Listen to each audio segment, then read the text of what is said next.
വിഭീഷ മിഠായി തെരുവിനെ സംബന്ധിച്ചിടത്തോളം എല്ലാ സാധനങ്ങളും അവിടെ കിട്ടും. തുണിത്തരങ്ങളാകട്ടെ, പച്ചക്കറി അപ്പുറത്ത് പച്ചക്കറി മാർക്കറ്റുണ്ട്, ഇപ്പുറത്ത് മാംസങ്ങൾ ഇറച്ചിക്കടയായാലും മീൻ ചന്തകളായാലും അപ്പുറത്തുണ്ട്. അപ്പോൾ എല്ലാം വാങ്ങാൻ ലഭിക്കുന്ന, എല്ലാം കിട്ടുന്ന ഒരു സ്ഥലം എന്ന നിലയ്ക്കാണ് മിഠായി തെരുവിലേക്ക് ആളുകൾ എത്തുന്നത്. ഇന്നത്തെ തിരക്ക് എങ്ങനെയാണ് മിഠായി തെരുവിൽ?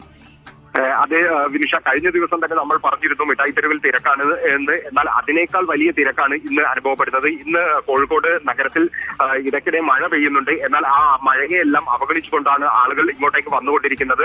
പ്രധാനമായും സാധാരണക്കാർ ഏറ്റവും കൂടുതൽ എത്തുന്നത് ഇങ്ങോട്ടാണ്. അതായത് ഏറ്റവും താഴ്ന്ന വിലയുള്ള വസ്ത്രങ്ങളും അതുപോലെ തന്നെ ഗുണമേന്മയുള്ള വലിയ വില കൂടിയ വസ്ത്രങ്ങളും ഇവിടെ കിട്ടും എന്നതാണ് ഇവിടുത്തെ ഏറ്റവും പ്രധാനപ്പെട്ട പ്രത്യേകത. മാത്രമല്ല, കോഴിക്കോട്ടുകാർ കുറെ കാലമായി, അതായത് പതിറ്റാണ്ടുകളായി ഓണം ആഘോഷിച്ചിരുന്നത് മിഠായി തെരുവിൽ നിന്ന് വസ്ത്രം വാങ്ങിക്കൊണ്ടായിരുന്നു. അന്ന് നഗരത്തിൽ വലിയ മാളുകളോ വലിയ ഹൈപ്പർ മാർക്കറ്റുകളോ ഒന്നും ഉണ്ടായിരുന്നില്ല.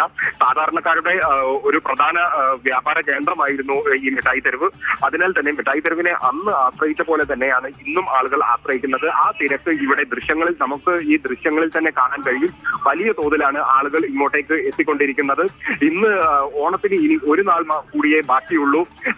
അപ്പോൾ നാളെ ഉത്രാടപ്പാച്ചിലാണ്. നാളെ ഇവിടം ജനനിബിഡമാകും എന്ന് തന്നെയാണ് നമുക്ക് ഈ ദൃശ്യങ്ങളിൽ നിന്നും അതുപോലെ തന്നെ ഇവിടുത്തെ ഒരു ആംബിയൻസിൽ നിന്നും തന്നെ മനസ്സിലാവുന്നത്. മാത്രമല്ല, പോലീസ് അടക്കം ഇവിടുത്തെ വലിയ ആൾക്കൂട്ടം കണ്ട് പോലീസ് അടക്കം വലിയ സുരക്ഷ ഏർപ്പെടുത്തി കൂടുതൽ പോലീസുകാരെ ഇവിടെ നിയോഗിച്ചിട്ടുണ്ട്. എല്ലാ വസ്ത്രങ്ങളും, അതായത് കുഞ്ഞുടുപ്പുകൾ മുതൽ ഏറ്റവും വല്യമ്മമാർക്കോ അല്ലെങ്കിൽ അമ്മൂമ്മമാർക്കോ ഉള്ള വസ്ത്രങ്ങൾ വരെ ഇവിടെ ലഭ്യമാണ് എന്നതാണ് ഏറ്റവും വലിയ പ്രത്യേകത. മാത്രമല്ല, ഏറ്റവും പുതുപുത്തൻ ഫാഷൻ ട്രെൻഡുകൾക്കനുസരിച്ചുള്ള വസ്ത്രങ്ങളും ഇവിടെ ലഭ്യമാണ്. ഏറ്റവും ട്രെൻഡി വസ്ത്രങ്ങളും ഇപ്പോൾ കടകളിലടക്കം ലഭ്യമാണ്. കുറഞ്ഞ വിലക്കാണ് വസ്ത്രങ്ങൾ വിറ്റുകൊണ്ടിരിക്കുന്നത്. മാത്രമല്ല, ഓണത്തിന് പ്രത്യേക ഓഫറുകളും പല സ്ഥാപനങ്ങളും നൽകുന്നുണ്ട്. അതുകൊണ്ട് തന്നെ വലിയ ആൾക്കൂട്ടം ഇങ്ങോട്ടേക്ക് എത്തുന്നുണ്ട്. ഇതുപോലെ തന്നെ വലിയ മാളുകളും നഗരത്തിൽ പുതുതായി കുറെ വന്നിട്ടുണ്ട്. അവിടങ്ങളിലെല്ലാം വലിയ തിരക്ക് അനുഭവപ്പെടുന്നുണ്ട്. എന്തായാലും കോഴിക്കോട് വലിയ ഓണാഘോഷത്തിന്റെ തിരക്കിൽ തന്നെയാണ്.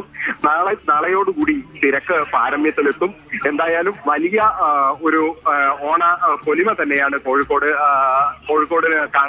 നിന്ന് കാണാൻ കഴിയുന്നത്.